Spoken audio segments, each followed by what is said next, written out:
கர்த்தருக்கு ஸ்தோத்திரம். இன்றைய வேத வசனம் தானியேல் 9ஆம் அதிகாரம் 23ஆம் வசனம்.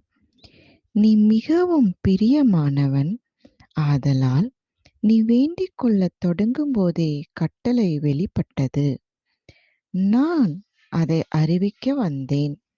இப்பொழுதும் சொல்லுகிற வார்த்தையை நீ கவனித்துக் கேட்டு தரிசனத்தை அறிந்து கொள்.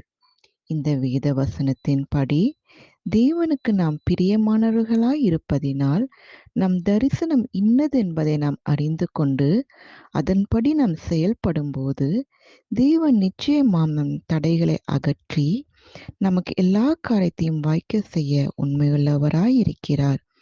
அவரை விசுவாசிப்போம், ஜெபிப்போம், ஜெயத்தை பெற்றுக்கொள்வோம். கர்த்தர் உங்களை ஆசீர்வதிப்பாராக. ஆமேன்.